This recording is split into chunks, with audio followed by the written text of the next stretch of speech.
180 ബൂത്തുകളിലും പിടിയില്ലാതെയാകുന്ന തെരഞ്ഞെടുപ്പായി ഇത് മാറിക്കഴിഞ്ഞു.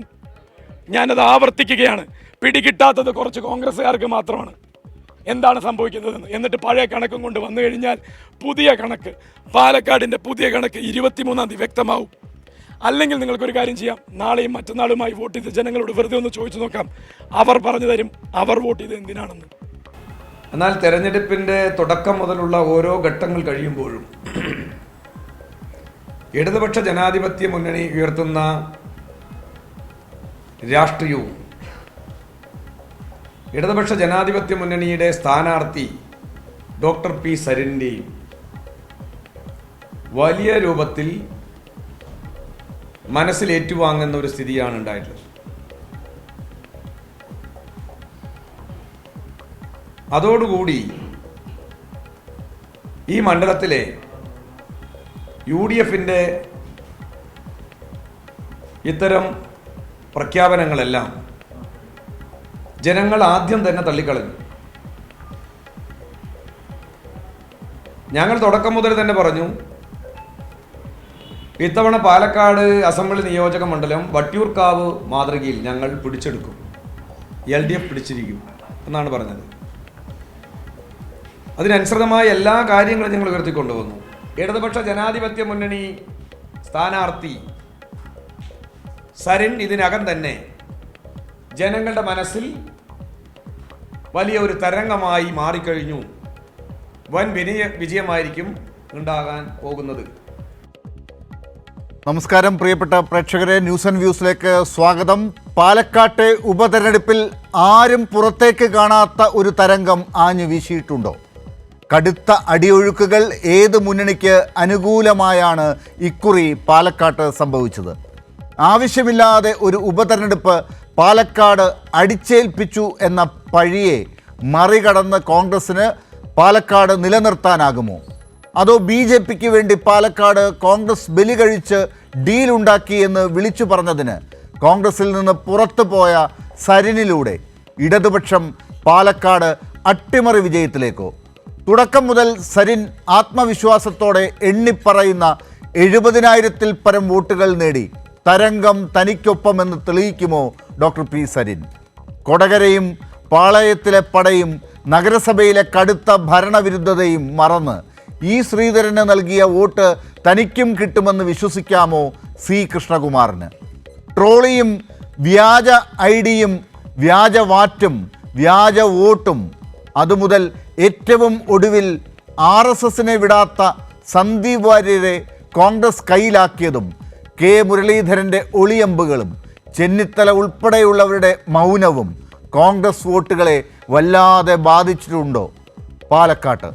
പാലക്കാടിൻ്റെ റിസൾട്ട് VD സതീശൻ്റെ പ്രതിപക്ഷ നേതൃസ്ഥാനം തെറിപ്പിക്കുമോ? പാലക്കാട്ടെ ഫലം K. സുരേന്ദ്രൻ്റെ പണി കളയുമോ?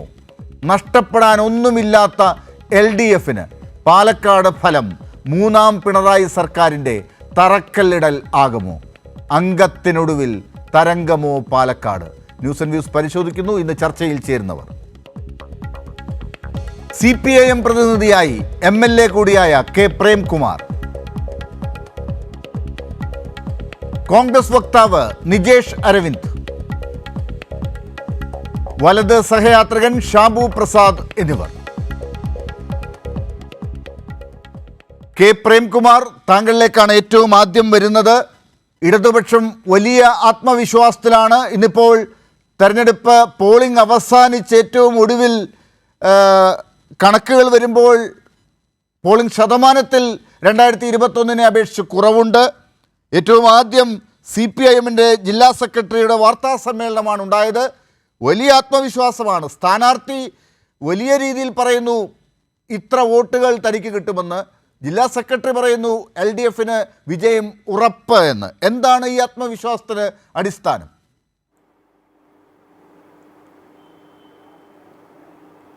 ഇടതുപക്ഷ ജനാധിപത്യ മുന്നണി തികഞ്ഞ അടുക്കും ചിട്ടയുമായ പ്രവർത്തനമാണ് ഈ ഉപതെരഞ്ഞെടുപ്പിൻ്റെ ഭാഗമായി ആദ്യം മുതൽ അവസാനം വരെ നടത്തിയത്. തെരഞ്ഞെടുപ്പിൽ സ്ഥാനാർത്ഥി പ്രഖ്യാപനത്തോടുകൂടി കൈവന്ന മേൽക്കൈ പോളിംഗ് ദിനം വരെയും നിലനിർത്താനായി എന്നത് ഇടതുപക്ഷ ജനാധിപത്യ മുന്നണിയുടെ ആത്മവിശ്വാസത്തിൻ്റെ ഏറ്റവും പ്രധാനപ്പെട്ട ഘടകമാണ്. സമൂഹത്തിൽ മതനിരപേക്ഷ ജനാധിപത്യ ശക്തികളുടെ പ്രതിനിധിയായിട്ടാണ് മത്സരിക്കുന്നത് എന്നും എല്ലാ തരത്തിലുള്ള വർഗീയതയോടും വിട്ടുവീഴ്ചയില്ലാത്ത സമീപനമാണ് സ്വീകരിക്കുക എന്നും മാത്രവുമല്ല, ഒരു സ്ഥാനാർത്ഥി എന്ന നിലയിൽ ഇടതുപക്ഷത്തിന് ഈ മണ്ഡലത്തിൽ ചുറ്റിക-അരിവാൾ നക്ഷത്രം അടയാളത്തിൽ സമാഹരിക്കാൻ കഴിയുന്നതിനപ്പുറത്തുള്ള സ്വതന്ത്രമായിട്ടുള്ള വോട്ടുകൾ കൂടി ഉന്നത വിദ്യാഭ്യാസമെല്ലാമുള്ള സമൂഹത്തിൽ അംഗീകാരമുള്ള ഒരു ചെറുപ്പക്കാരൻ എന്ന നിലയിൽ ഈ മണ്ഡലത്തിൽ മത്സരിക്കുന്ന സ്ഥാനാർത്ഥി ഡോക്ടർ പി സരിന് സമാഹരിക്കാൻ കഴിയും എന്നുള്ളത് തന്നെയാണ് ഈ ആത്മവിശ്വാസത്തിൻ്റെ അടിത്തറ എന്ന് പറയുന്നത്. മാത്രവുമല്ല, ജനങ്ങളെ തെറ്റിദ്ധരിപ്പിക്കാനും ഭിന്നിപ്പിക്കാനുമുള്ള എല്ലാ ശ്രമങ്ങളെയും അതാത് ഘട്ടത്തിൽ പ്രതിരോധിക്കാനും നല്ല നിലയിൽ ഐക്യത്തോടെ മുന്നോട്ട് പോകാനും ഇടതുപക്ഷ ജനാധിപത്യ മുന്നണിക്ക് ഈ ഉപതെരഞ്ഞെടുപ്പിൻ്റെ ഭാഗമായിട്ടായി. ഈ മണ്ഡലത്തിൽ കേരളത്തിൻ്റെ പ്രിയപ്പെട്ട മുഖ്യമന്ത്രി പങ്കെടുത്ത് നടത്തിയിട്ടുള്ള വ്യത്യസ്തങ്ങളായിട്ടുള്ള പൊതുയോഗങ്ങളിൽ നല്ല നിലയിലുള്ള പങ്കാളിത്തം ഉണ്ടാക്കിയെടുക്കാനും ജനങ്ങളോട് കൃത്യമായി നാടിൻ്റെ നേരിൻ്റെ രാഷ്ട്രീയം, ഇടതുപക്ഷത്തിൻ്റെ ഹൃദയപക്ഷത്തിൻ്റെ രാഷ്ട്രീയം നല്ല നിലയിൽ പ്രചരിപ്പിക്കാനും സാധിച്ചു എന്ന ആത്മവിശ്വാസമാണുള്ളത്. സാധാരണ നിലയിൽ ടൗൺ മേഖലയിലെല്ലാം നമ്മുടെ പല നിലയിലുള്ള പോരായ്മകളുടെയും ദൗർബല്യങ്ങളുടെയും ഒക്കെ ഭാഗമായി ഒരു പക്ഷേ വീട്ടിൽ ചെല്ലുമ്പോൾ ആളുകളെ വോട്ടർമാരെ നേരിൽ കാണാൻ കഴിയാത്ത സാഹചര്യം, അവരിലേക്ക് കൃത്യമായി തെരഞ്ഞെടുപ്പിൻ്റെ ക്യാമ്പയിൻ എത്തിക്കാൻ പറ്റാത്ത സ്ഥിതി, അത്തരത്തിലുള്ള സാഹചര്യങ്ങളെല്ലാം ഏറിയും കുറഞ്ഞും ഉണ്ടാകാറുണ്ട്. എന്നാൽ ഇത്തവണ അതെല്ലാം പൂർണ്ണമായും പഴുതടച്ച് നല്ല നിലയിൽ ജനങ്ങൾക്കിടയിൽ എത്തിക്കുന്നതിന് വേണ്ടി ഈ മണ്ഡലത്തിൽ സാധിച്ചിട്ടുണ്ട് എന്നതും ആത്മവിശ്വാസത്തിന് അടിത്തറയായിട്ടുണ്ട് എന്ന് ആമുഖമായി സൂചിപ്പിക്കുക. ശ്രീ കെ പ്രേംകുമാർ, ഒരുപക്ഷെ UDFിൻ്റെ പ്രശ്നമായി നിങ്ങൾ ചൂണ്ടിക്കാട്ടിയത് UDF ചെയ്യുന്നത് അപ്പുറത്തൊരു വർഗീയ കൂട്ടുകെട്ടാണ്, അവിടെ ജമാഅത്തെ ഇസ്ലാമിയുടെ അല്ലെങ്കിൽ SDPIയുടെ ഒക്കെ വോട്ട് അവർക്ക് കിട്ടുന്നു, അല്ലെങ്കിൽ അവരുടെ പിന്തുണയോടുകൂടിയാണ് അവർ മത്സരിക്കുന്നത്. ഏറ്റവും ഒടുവിൽ സന്ദീപ് വാര്യർ വന്ന പ്രശ്നം വരെ ചൂണ്ടിക്കാട്ടിയുള്ള നിങ്ങളുടെ ജനങ്ങളോടുള്ള സംവാദം, ഇതൊക്കെ ഒരു തരത്തിലും ഈ ചൂണ്ടിക്കാട്ടിയ കാര്യങ്ങളൊന്നും UDFന് ഗുണമായിട്ടില്ല എന്നാണോ നിങ്ങളുടെ ഏറ്റവും ഒടുവിലത്തെയും വിലയിരുത്തൽ?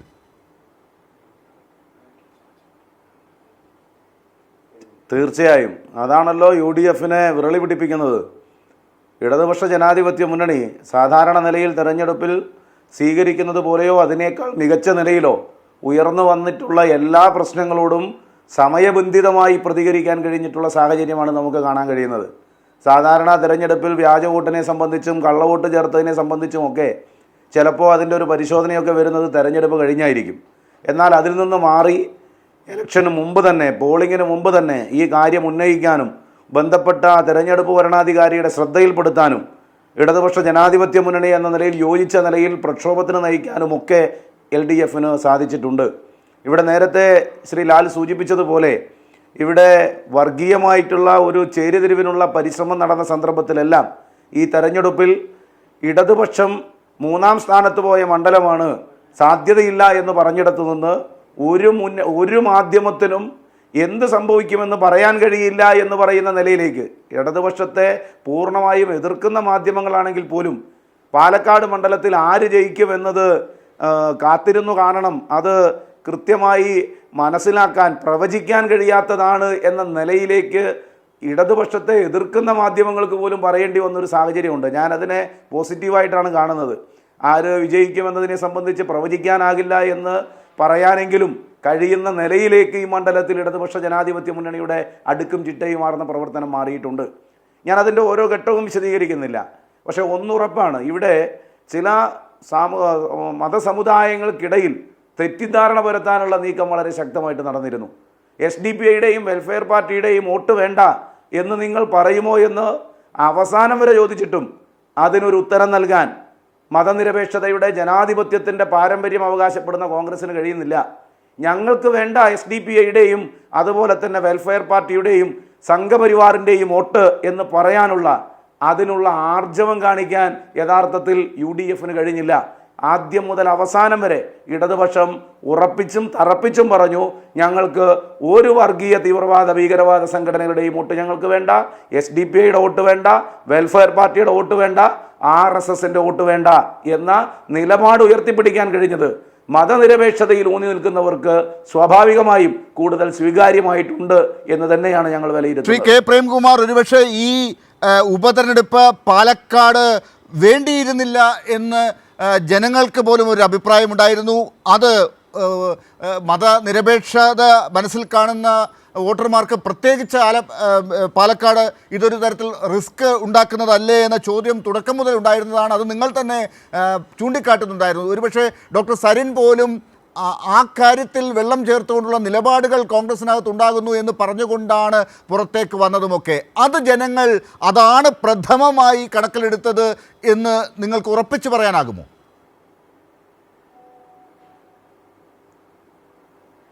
ഇല്ല, തെരഞ്ഞെടുപ്പിൻ്റെ ആദ്യഘട്ടത്തിൽ തീർച്ചയായിട്ടും ഈ തെരഞ്ഞെടുപ്പ് പാലക്കാട്ടെ ജനതയ്ക്ക് മേൽ അടിച്ചേൽപ്പിച്ച തെരഞ്ഞെടുപ്പാണ്. ഇത് RSSും കോൺഗ്രസും തമ്മിലുള്ള ഡീലിൻ്റെ ഭാഗമാണ്.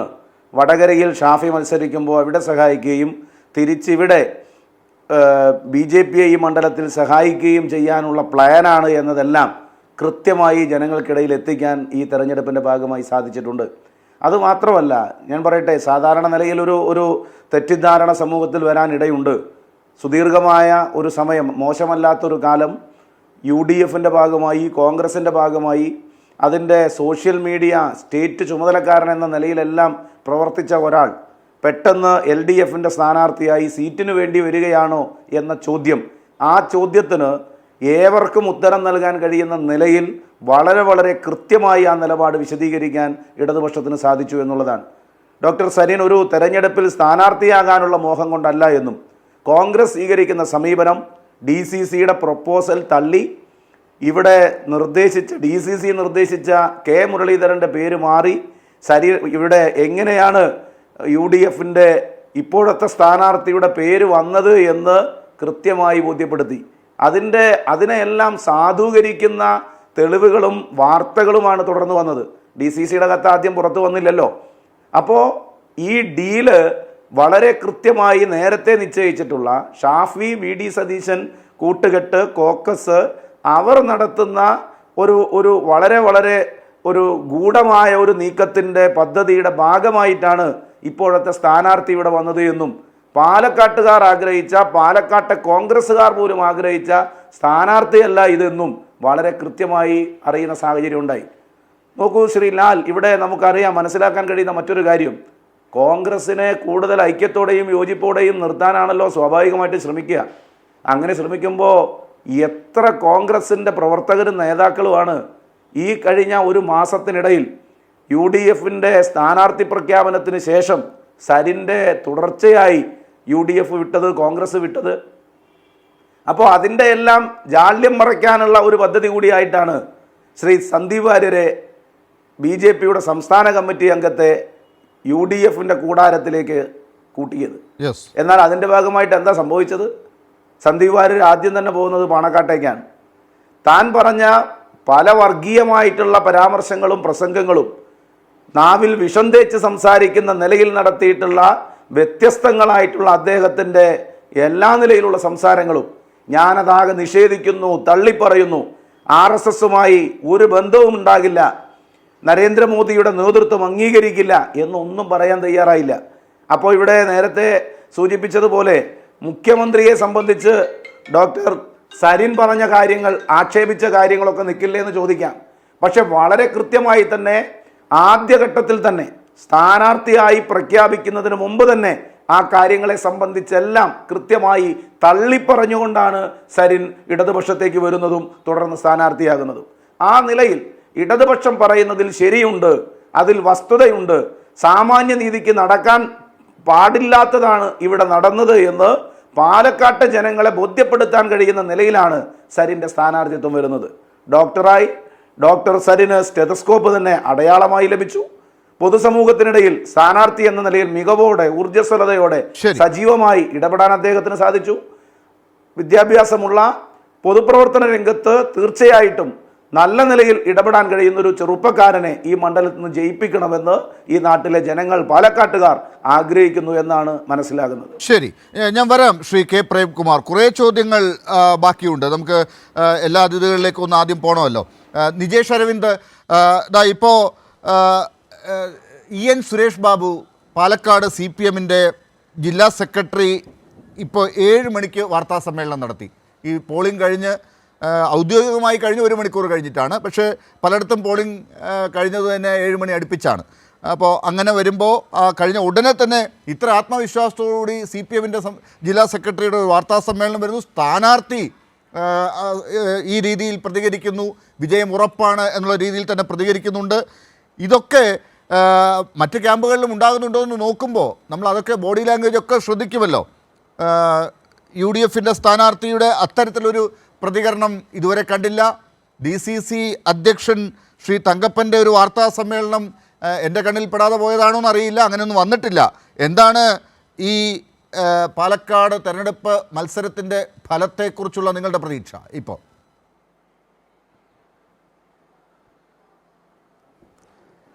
ഇപ്പോൾ അല്ല, ഞങ്ങൾക്ക് എപ്പോഴും ഒറ്റ പ്രതീക്ഷയുള്ളൂ. പാലക്കാട് ഐക്യ ജനാധിപത്യ മുന്നണിയുടെ ഉറച്ച കോട്ടയാണ്. ഈ ഉപതെരഞ്ഞെടുപ്പ് അത് ഒന്നുകൂടി അരക്കിട്ടുറപ്പിക്കും. അതിനപ്പുറത്തും ഇപ്പുറത്തും ഒന്നും പറയാനില്ല. പിന്നെ 7 മണിക്ക് പത്രസമ്മേളനം നടത്തി, 6 മണിക്ക് പത്രസമ്മേളനം നടത്തി, അതിലൊന്നും വലിയ കാര്യമൊന്നുമില്ല. ഇപ്പോൾ K. സുരേന്ദ്രൻ്റെ പ്രസ്താവന വന്നു, എന്തോ പാലക്കാട് ഞങ്ങൾ പിടിക്കുന്നു. അദ്ദേഹം കഴിഞ്ഞ തെരഞ്ഞെടുപ്പ് പറഞ്ഞത് 50 സീറ്റ് ഞങ്ങൾക്കായിരിക്കും, ബാക്കിയുള്ളതൊക്കെ ഞങ്ങളാണ് തീരുമാനിക്കുക എന്ന്. അപ്പോൾ അതിനപ്പുറത്തേക്കൊന്നും ഞങ്ങളിതിന് വലിയ പ്രാധാന്യമൊന്നും കൊടുക്കുന്നില്ല. പിന്നെ നിങ്ങൾ ഈ സരീൻ എന്ന് പറയുന്നു. ഞങ്ങളറിയാത്തൊരു സരീനൊന്നും മിസ്റ്റർ പ്രേംകുമാർ നിങ്ങളറിയില്ലല്ലോ. പിന്നെ ഞങ്ങൾ കഴിഞ്ഞ കുറേ ദിവസമായി സരീൻ എന്ന് പറയുമ്പോൾ മിണ്ടാതിരുന്നത് ഒരു സ്ഥാനാർത്ഥിയെ അധിക്ഷേപിക്കരുത് എന്ന് കരുതിയിട്ടാണ്. എന്ത് ഉന്നത വിദ്യാഭ്യാസത്തിൻ്റെ കാര്യമാണ് ശ്രീ പ്രേംകുമാർ നിങ്ങൾ പറഞ്ഞത്? എന്താ നാട്ടിലെ MBBS ഉന്നത വിദ്യാഭ്യാസം? വെറുതെ എന്തെങ്കിലും പറയില്ലേ? നിങ്ങളുടെ ഒറ്റപ്പാലത്തെ കോൺസ്റ്റിറ്റ്യൻസിക്കകത്ത് ഓരോ പഞ്ചായത്തിലെടുത്താൽ ഒരു വാർഡിനകത്ത് നിങ്ങൾക്ക് MBBSകാരെ കാണാം. MBBS ഒരു മഹായോഗ്യതയാണ് എന്ന് CPM ഒന്നും വിചാരിക്കല്ലേ. MBBS കഴിഞ്ഞിട്ട് 4 രോഗികളെ നോക്കിയിട്ടുണ്ടെങ്കിൽ ചികിത്സിച്ചിട്ടുണ്ടെങ്കിൽ നമുക്ക് പറയാമായിരുന്നു. ശരിയാണല്ലോ. അല്ല 4 MBBSകാർ കൂടുതലുണ്ടെങ്കിൽ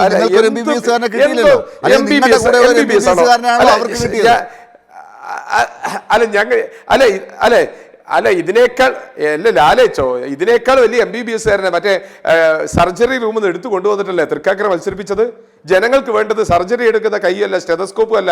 ജനങ്ങൾക്ക് വേണ്ടത് ജനസേവനം അറിയുന്ന ആളുകളാ, ഉറച്ച നിലപാടുള്ള ആളുകളാ. ഒരു നിലപാടുമില്ലാത്ത, വിദ്യാർത്ഥി രാഷ്ട്രീയ ജീവിതത്തിൽ പ്രവർത്തിച്ചിട്ടില്ലാത്ത, യുവജന രാഷ്ട്രീയത്തിൽ എത്തിയപ്പോഴേക്കും രണ്ടാമത്തെ പാർട്ടിയിലേക്ക് മാറിയ ഒരാളെ വിശ്വസിക്കുമെന്ന് CPM വിചാരിച്ചാൽ CPM എവിടെ ഏത് മൂഢലോകത്താണ് ഉള്ളത് എന്നാ ഞങ്ങൾ കഴിഞ്ഞ 10-20 ദിവസം പറയാതിരുന്നത് സ്ഥാനാർത്ഥിയെ അധിക്ഷേപിക്കരുത് എന്ന് കരുതിയിട്ടാ. ഞങ്ങളുടെ പാർട്ടിയിലേക്ക് അദ്ദേഹം പറഞ്ഞതാ MBBS കഴിഞ്ഞു. അല്ല ഞങ്ങൾ പിടിച്ച് സന്ദീപ് വാര്യരെ പിടിച്ച് സന്ദീപ് വാര്യർ കോൺഗ്രസിലേക്ക് വന്നു, ഞങ്ങൾ സ്വീകരിച്ചു, നേരെ പിടിച്ച് സ്ഥാനാർത്ഥിയാക്കിയോ?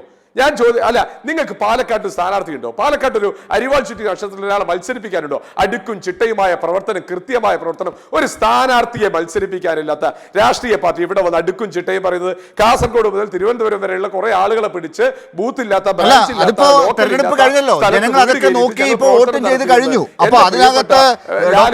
ജയിക്കുന്നതിന് കാരണം എന്താണെന്ന് K. പ്രേംകുമാർ വിലയിരുത്തുന്നതാണ് അവർ പറഞ്ഞത്. നിങ്ങൾ അതിനെ വിമർശിക്കുന്നതിന് പകരം നിങ്ങൾ ജയിക്കാൻ സാധ്യതയുണ്ടെങ്കിൽ നിങ്ങളുടെ സ്ഥാനാർത്ഥിയുടെ വിദ്യാഭ്യാസ യോഗ്യത കൊണ്ടാണോ, അതല്ലെങ്കിൽ അദ്ദേഹത്തിന്റെ നിലപാടിന്റെ ഉറപ്പ് കൊണ്ടാണോ, അല്ലെങ്കിൽ നിങ്ങളുടെ പാർട്ടിയുടെ ഉറപ്പ് കൊണ്ടാണോ, നിങ്ങളുടെ സംഘടനാ ബലം കൊണ്ടാണോ, എന്തുകൊണ്ടാണെന്ന് പറയൂ. നിങ്ങൾ അതല്ലേ പറയേണ്ടത്. എൻ്റെ ലാലെ ജൂൺ മാസം 3-ാം തീയതി വൈകുന്നേരം ഞാൻ ചർച്ചയ്ക്ക് വന്നത് ഇതേ ചാനലിൽ കൈരളി ചാനൽ എടുത്തു നോക്കാം, നമ്മൾ ആർക്കൈവ്സിലുണ്ടാവുമല്ലോ. അന്ന് നിങ്ങൾ പറഞ്ഞത് വടകരയായിരുന്നു, ശൈല ടീച്ചർ ജയിച്ചു കയറുമെന്ന്. അന്ന് ഞാൻ ഈ ഫ്ലോറിൽ നിന്ന് പറഞ്ഞത് 1,00,000-ലധികം വോട്ടുകൾക്ക് ഷാഫി ജയിക്കുമെന്നായിരുന്നു. 3-ാം തീയതി വൈകുന്നേരം 8 മണിയിൽ ശരത്ത് നയിച്ച ചർച്ച എടുത്തു നോക്ക്. ആത്മവിശ്വാസം ഞങ്ങൾക്ക് ഉണ്ടായിരുന്നു. നിങ്ങൾ അന്ന് ഇറങ്ങിപ്പോയപ്പോൾ കൈരളി ചാനൽ ആളുകൾ പറഞ്ഞല്ല കുറച്ച് വോട്ടിനെങ്കിലും ടീച്ചർ ജയിക്കൂലെന്നാ. നിങ്ങൾക്ക് നിങ്ങളുടെ നേതാക്കന്മാർക്ക് ജനങ്ങളെ മനസ്സിലാക്കുന്ന ശേഷി അക്കാര്യത്തെക്കുറിച്ച് സരിനൊക്കെ പറഞ്ഞിട്ടുണ്ട്, ഷാനിബൊക്കെ പറഞ്ഞിട്ടുണ്ട്. നിങ്ങൾ ആ ഡീല് നേരത്തെ ഉറപ്പിച്ചതാണ്. വടകരയിൽ നിങ്ങൾക്ക് ഇത്രയും ഭൂരിപക്ഷം കിട്ടാൻ സാധ്യതയുണ്ട്. പിന്നീട് തൃശ്ശൂർ നിങ്ങൾക്ക് ഈ മറ്റൊരു ഡീലാണ്. ഇപ്പോൾ പാലക്കാട്ടെ ഡീലാണ് ഇപ്പോൾ ഇവിടെ വർക്ക് ആകാതെ പോയത് എന്നാണ് നേരത്തെ K. പ്രേംകുമാർ പറഞ്ഞത്. അല്ല എൻ്റെ ലാലെ, ഷാനിബ് നിങ്ങൾക്ക് എത്ര വലിയ നേതാവാണ് വന്നു ചേർന്നത്? ഞാൻ ലളിതമായി ചോദിക്കട്ടെ, ലാലിന് എന്തായാലും രാഷ്ട്രീയം അറിയാത്ത ആളല്ലല്ലോ. വടകരയിൽ BJPയുടെ വോട്ട് കൂടിയതോ കുറഞ്ഞതോ? വടകരയിൽ പ്രഫുല്ലിന് BJPയുടെ വോട്ട് കൂടിയതോ കുറഞ്ഞതോ? ഒറ്റ വാക്ക് പറഞ്ഞാൽ മതി. അല്ല അതല്ല എൻ്റെ അടുത്തല്ലല്ലോ ചോദ്യം. ഇപ്പൊ ആ കാര്യമല്ലല്ലോ നമ്മുടെ മുമ്പിലുള്ളത്. എൻ്റെ ചോദ്യം പാലക്കാട് രാഹുൽ മാങ്കൂട്ടത്തിൽ ജയിക്കുമെന്ന് നിങ്ങൾക്ക് ഇപ്പോഴും പറയാനാകുന്നില്ലേ? വോട്ട് നിങ്ങൾക്ക് വേണോ വേണ്ടോ എന്ന് പറയാൻ പറ്റാത്തതുപോലെയാണോ ഇപ്പോഴും രാഹുൽ മാങ്കൂട്ടത്തിൽ ജയിക്കുമോ ഇല്ലയോ എന്ന് പറയാൻ പറ്റുന്നില്ലേ ഈ നിമിഷത്തിലും? എൻ്റെ ലാല്, ഞാൻ തുടക്കത്തിൽ തന്നെ പറഞ്ഞില്ലേ, UDFന്റെ പൊന്നാപുരം കോട്ടയാണ് പാലക്കാട്. കഴിഞ്ഞ 3 തെരഞ്ഞെടുപ്പിലായിട്ട് ഞങ്ങൾക്ക് കൃത്യമായ ഭൂരിപക്ഷമുണ്ട്. ഇടതുപക്ഷ ജനാധിപത്യ മുന്നണിക്ക് പാലക്കാട്ട് സംഘടനാ സംവിധാനമില്ല, പ്രവർത്തകരില്ല, അണികളില്ല, അനുഭാവികളില്ല. ഉള്ള ആളുകളൊക്കെ നേരത്തെ BJP ആയിപ്പോയി. നിങ്ങൾക്ക് ആകെ ഒരു നിങ്ങളുടെ സംഘടനാ സംവിധാനത്തിന്റെ ബലം ഇന്നിപ്പോൾ സുരേഷ് ബാബു പറയുന്നുണ്ടായിരുന്നു. നിങ്ങളുടെ സംഘടനാ സംവിധാനത്തിന്റെ ബലം കൊണ്ട് പല ബൂത്തുകളിലും ഉച്ചയ്ക്ക് ശേഷം ഇരിക്കാൻ ആളുണ്ടായിരുന്നില്ല എന്നാണ് പറഞ്ഞത്.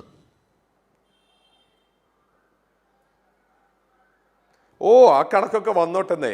ഞങ്ങൾക്ക് ഇരിക്കാൻ ആളുണ്ടോ, ഞങ്ങളുടെ സംഘടനാ സംവിധാനം, ഞങ്ങൾ എത്ര വോട്ട് ചേർത്തിയെന്നൊക്കെ ജൂൺ മാസം അവസാനം മുതൽ അവിടെ നിരന്തരമായി പോയിക്കൊണ്ടിരിക്കുന്ന സംഘടനാ ചാർജുള്ള എനിക്കറിയാം. ജൂൺ മാസത്തിലെ 25-ാം തീയതി മുതൽ ഞങ്ങൾ എന്തൊക്കെ പണിയെടുത്തു എന്നുള്ളത് ഞങ്ങൾക്കറിയാം. നിങ്ങളെ ഭാഗത്ത് കണ്ടിട്ടില്ല, വോട്ട് ചേർക്കാൻ നിങ്ങളെ കണ്ടിട്ടില്ല. ഇപ്പം നിങ്ങൾക്ക് സ്ഥാനാർത്ഥിയെ കിട്ടിയില്ല, അവസാനം ഒരു സരിനെ കിട്ടിയപ്പോൾ അദ്ദേഹം എന്തോ മഹാസംഭവമാണ് എന്ന രീതിയിൽ അവതരിപ്പിച്ചു. ഇന്നലെ വരെ ഞങ്ങൾ അദ്ദേഹത്തെ പറ്റി പറയാഞ്ഞിട്ടാ 70% അടുപ്പിച്ച് പോളിംഗ് ഇപ്പോൾ ഉണ്ടായിട്ടുണ്ട്. ഈ പോളിംഗിൽ ഇപ്പോൾ ഒരു കുറവാണ് ഉണ്ടായിരിക്കുന്നത്. 2021 കുറവാണ് കാര്യങ്ങളൊക്കെ. അതിൽ നിങ്ങൾക്ക് വലിയ ഗുണം 2021 ഉണ്ടാക്കിയ ഒരു പഞ്ചായത്തെന്ന് ഞാൻ മനസ്സിലാക്കുന്നത് പിരായിരി പഞ്ചായത്താണ്. ആ പിരായിരി പഞ്ചായത്തിൽ ഇത്തവണ പോളിംഗ് ശതമാനം കുറവാണ് എന്നാണ് എനിക്കിപ്പോൾ മനസ്സിലാക്കാനായിട്ടുള്ളത്. അത് വല്ലാതെ കുറഞ്ഞിട്ടുണ്ട് പോളിംഗ് എന്നാണ് 2021 അപേക്ഷിച്ച്. അത് കെ പ്രേംകുമാറിനൊക്കെ അത് കുറച്ചുകൂടി വ്യക്തമായിട്ട് അറിയാമായിരിക്കും. എനിക്ക് അത് ഇപ്പോൾ കിട്ടിയൊരു വിവരം അതാണ്.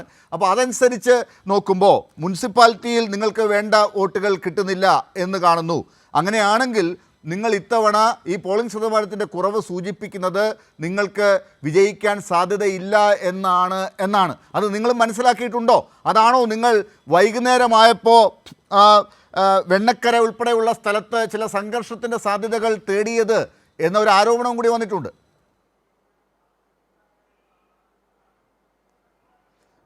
നിങ്ങൾ ഏത് ആരോപണം വെച്ചോ? 68% 2001 ശ്രീ കെ ശങ്കരനാരായണൻ ജയിച്ച സമയത്ത് 68 അതിൻ്റെ താഴെ 62 കാലമുണ്ട്. അത് CPM കോൺഗ്രസും തമ്മിലായിരുന്നു മത്സരം, BJP ഇല്ലായിരുന്നു.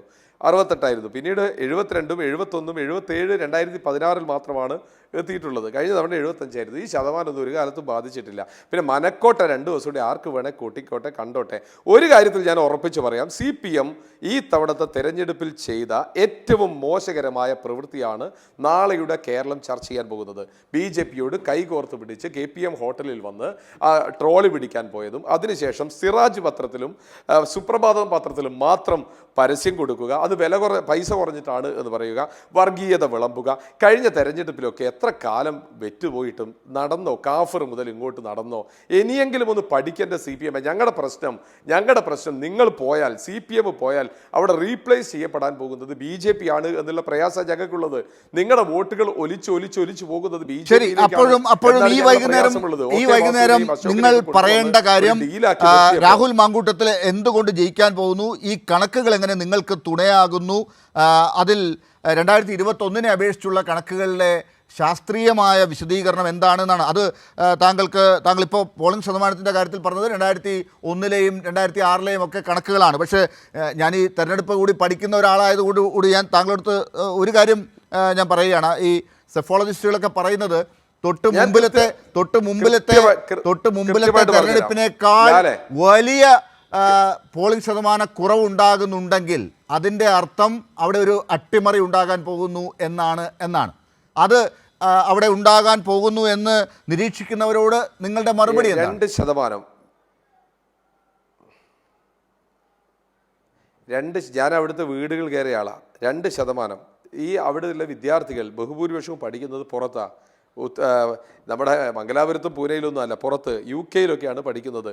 വെക്കേഷൻ കാലത്ത് ഇവിടെയുള്ള പല വിദ്യാർത്ഥികളുമില്ല, അതിനപ്പുറത്തൊന്നുമില്ല. പിന്നെ വോട്ടിംഗ് കണക്ക് പാലക്കാട് നഗരസഭയിൽ കോൺഗ്രസും BJP യും തമ്മിൽ മത്സരമാണ്, നെക്ക് ആൻഡ് നെക്ക്. ഞങ്ങളൊരു പക്ഷേ ഒരു ചെറിയ വോട്ടിന് ഞങ്ങൾ അവിടെ മുന്നിൽ വരും. അവിടെ BJP CPM മൂന്നാം സ്ഥാനത്ത് വളരെ താഴെയായിരിക്കും.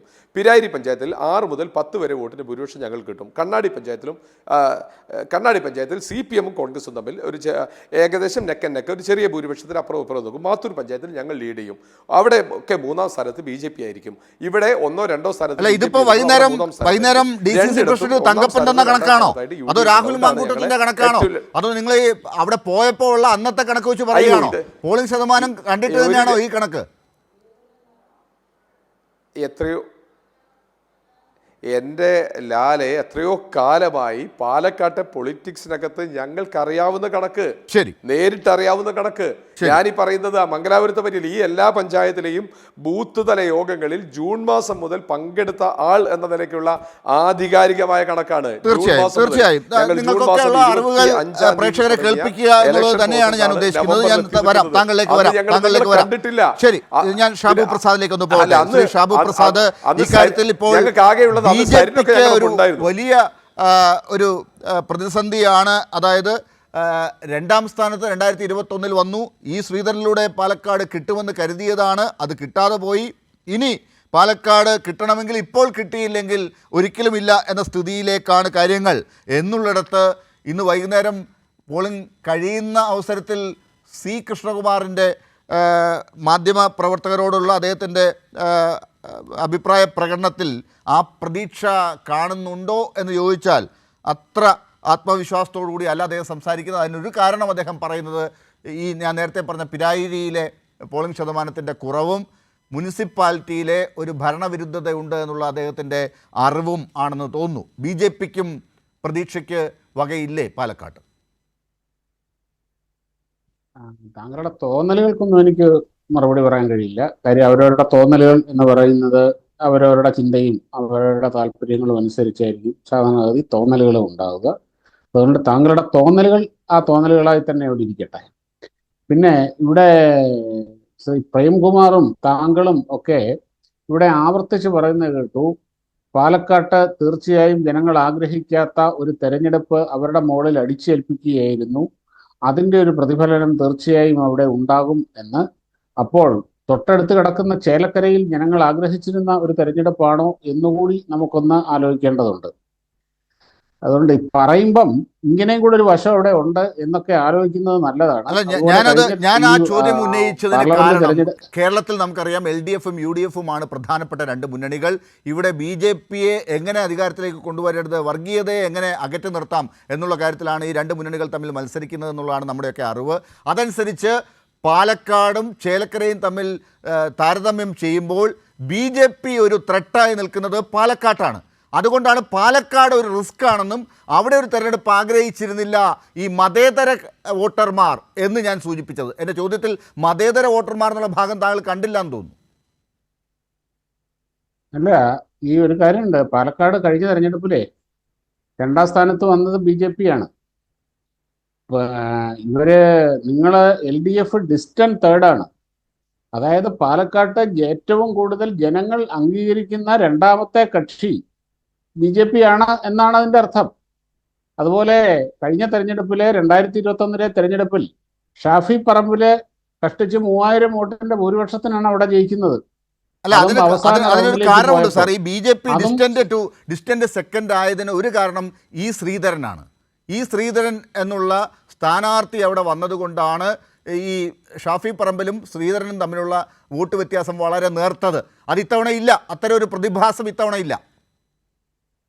അത് തന്നെ. അതുപോലെ വേറൊരു 2016 BJP ആണ് അവിടെ 2ാം സ്ഥാനത്ത് വന്നത്. പിന്നെ വേറൊരു പ്രതിഭാസം കൂടി ഇത്തവണ ഇല്ലാത്തതായിട്ടുണ്ട്. ഇത്തവണ CPM ക്രോസ് വോട്ട് ചെയ്യില്ല എന്ന ഒരു പ്രതിഭാസം കൂടി ഇത്തവണയുണ്ട്. കഴിഞ്ഞ തവണത്തെ CPMന്റെ ക്രോസ് വോട്ടിങ്ങിന്റെയും കൂടെ ഫലമായിട്ടാണ് ഈ BJP ഡിസ്റ്റന്റ് സെക്കൻഡ് ആയതിന് ഒരു കാരണം ഈ ശ്രീധരനാണ്. ഈ ശ്രീധരൻ എന്നുള്ള സ്ഥാനാർത്ഥി അവിടെ വന്നതുകൊണ്ടാണ് ഈ ഷാഫി പറമ്പിലും ശ്രീധരനും തമ്മിലുള്ള വോട്ട് വ്യത്യാസം വളരെ നേർത്തത്. അത് ഇത്തവണ ഇല്ല, അത്തരം ഒരു പ്രതിഭാസം ഇത്തവണ ഇല്ല. അത് തന്നെ. അതുപോലെ വേറൊരു 2016 BJP ആണ് അവിടെ 2ാം സ്ഥാനത്ത് വന്നത്. പിന്നെ വേറൊരു പ്രതിഭാസം കൂടി ഇത്തവണ ഇല്ലാത്തതായിട്ടുണ്ട്. ഇത്തവണ CPM ക്രോസ് വോട്ട് ചെയ്യില്ല എന്ന ഒരു പ്രതിഭാസം കൂടി ഇത്തവണയുണ്ട്. കഴിഞ്ഞ തവണത്തെ CPM-ന്റെ ക്രോസ് വോട്ടിങ്ങിന്റെയും കൂടെ ഫലമായിട്ടാണ് അവിടെ ഷാഫി പറമ്പിൽ ജയിച്ചത്. അപ്പോൾ വേറൊരു പ്രതിഭാസം എന്താണെന്ന് ചോദിച്ചാൽ, മുനിസിപ്പാലിറ്റി ഭരിക്കുന്നത് BJP ആണ്. ആ മുനിസിപ്പാലിറ്റിയോട് പാലക്കാട് വല്ലാത്ത ഭരണവിരുദ്ധതയുണ്ട്. അവിടുത്തെ റോഡുകൾ, അവിടുത്തെ ടൗൺ ഹാൾ, അവിടുത്തെ നഗരവുമായി ബന്ധപ്പെട്ട മിക്കവാറും കാര്യങ്ങളിലൊക്കെ ജനങ്ങൾ വല്ലാതെ വെറുത്തിരിക്കുകയാണ്. കാര്യങ്ങൾ നമ്മൾ എല്ലാ ചർച്ചയിലും കാണുന്നതാണ്. ആ ഒരു ഭരണവിരുദ്ധത ഈ ശ്രീധരനോട് ഇല്ലാത്ത ഒരു അദ്ദേഹത്തോട് കാണിക്കേണ്ടതില്ലാത്ത ഒരു ആഭിമുഖ്യം, അതുപോലെ ഈ പറയുന്ന ഭരണവിരുദ്ധത, ഇതെല്ലാം BJPക്ക് ദോഷകരമായിട്ട് വരുന്ന ഫാക്ടേഴ്സാണ്. എല്ലാ സ്ഥാനാർത്ഥികൾക്കും എല്ലാ രാഷ്ട്രീയ പാർട്ടികൾക്കും ഒരു തെരഞ്ഞെടുപ്പിൽ അനുകൂലമായും പ്രതികൂലമായും പല ഘടകങ്ങൾ ഉണ്ടാകും. നിങ്ങൾക്ക് അത്രയും ബുദ്ധിശൂന്യത ലാൽ കാണിക്കും എന്ന് എനിക്ക് തോന്നുന്നില്ല. പാലക്കാട്ടെ എല്ലാ ഘടകങ്ങളും സരിന് അനുകൂലമാണ്. ഞാൻ സരിന്റെ കൂടെ ഒന്നല്ല പറയുന്നത്. ഞാനിപ്പോ താങ്കളോട് ചോദിക്കുന്നത് BJPയുടെ ഗുഡ് ഫാക്ടേഴ്സും ബാഡ് ഫാക്ടേഴ്സും വെച്ചുകൊണ്ടുള്ള ചോദ്യങ്ങളാണ്. അപ്പൊ അതിനകത്ത് BJPക്ക് താങ്കൾ ഈ പറയുന്ന 2021 നേട്ടമുള്ള ആ കണക്ക് തന്നെ അതുപോലെ വെച്ചുകൊണ്ടാണ് താങ്കൾ ഈ മറ്റുള്ളവരിൽ നിന്ന് ഷാഫി പറമ്പിലിനുമായിട്ടുള്ള ആ താരതമ്യം വെച്ചിട്ടാണ് താങ്കൾ ഇപ്പോൾ പറയുന്നത്. അത് ശരിയല്ല എന്നാണ് ഞാൻ പറഞ്ഞത്.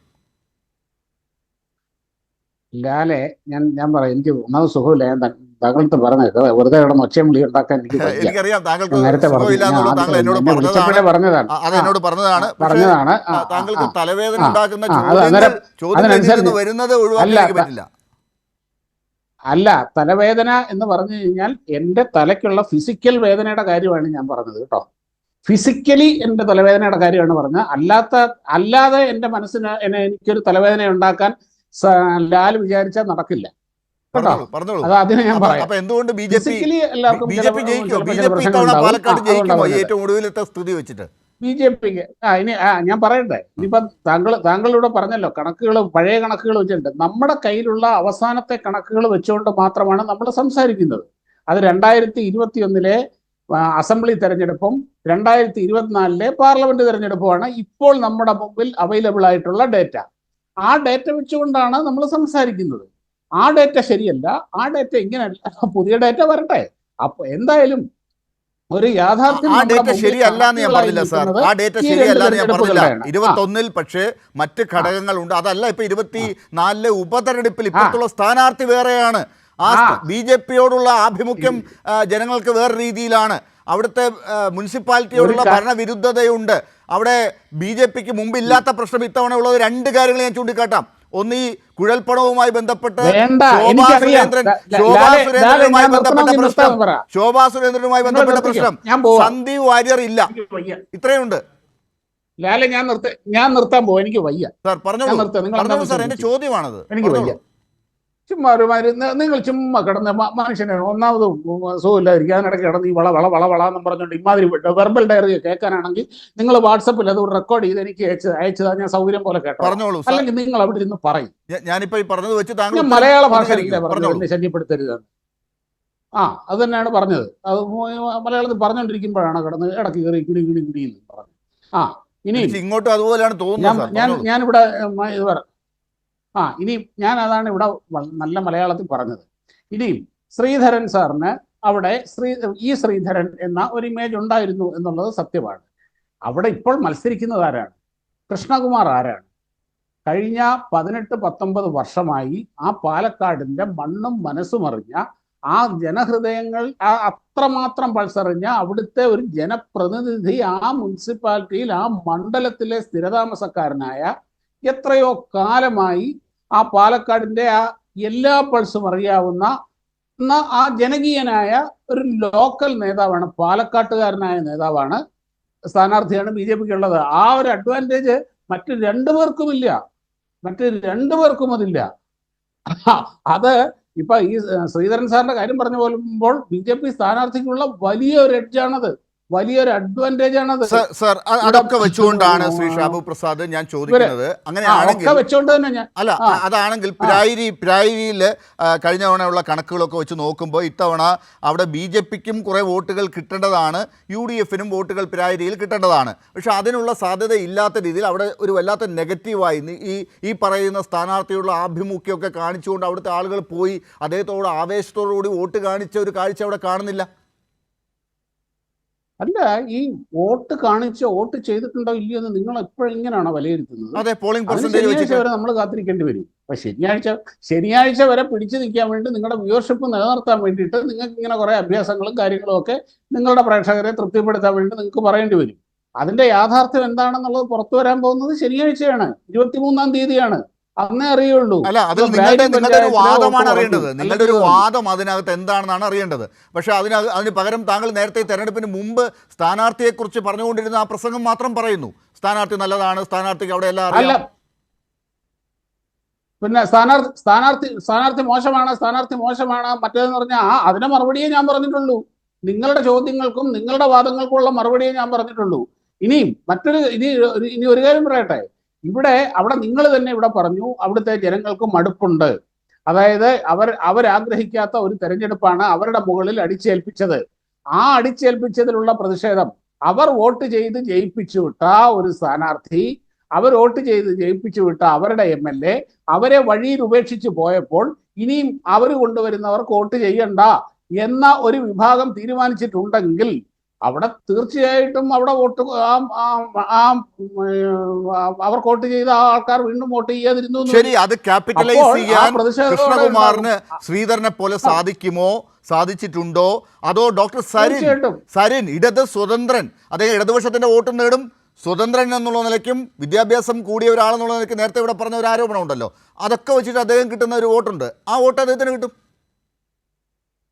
എന്റെ പൊന്നു ചേട്ടാ, ഈ വിദ്യാഭ്യാസം എന്ന് പറഞ്ഞുകൊണ്ട് നിങ്ങൾ ഈ പേടിപ്പിക്കാതെ. ഇവിടെ നിജേഷനെ എന്ന് പറഞ്ഞു, വലിയ ഒരു വിദ്യാഭ്യാസമുള്ള ഒരാളെ നിങ്ങൾ ഇവിടെ കൊണ്ടിറക്കിയല്ലോ, തൃക്കാക്കരെ കൊണ്ടിറക്കിയല്ലോ. വെറും MBBS കാരനല്ല, സാക്ഷാൽ സർജനെ, ഏറ്റവും അവിടുത്തെ വലിയ സർജനെ നിങ്ങൾ അവിടെ കൊണ്ടിറക്കിയല്ലോ. അതിന്റെ തലേ ദിവസം ഇവിടെ കിടന്ന് ഇവരുടെ ഇങ്ങനെ ആരാണ് റഹീം ആർത്ത് വിളിക്കുന്ന കേട്ടല്ലോ, ജോറാണേ എന്നും പറഞ്ഞുകൊണ്ട്. ഇതേപോലെ ഇവിടെ ഇദ്ദേഹം പ്രേംകുമാറും കൈരളിയും ഇവിടെ കിടന്ന് പറയുന്ന ആ ഭീകരമായ ആത്മവിശ്വാസം ആ തൃക്കാക്കരയിൽ ഒരു അഡ്വാൻറ്റേജ് UDF ഉണ്ടായിരുന്നു. അത് PT തോമസിന്റെ മരണം ഒരു സിമ്പതിയുണ്ട്, അവിടെ സിമ്പതിയാണ് ആയിട്ട് വന്നു.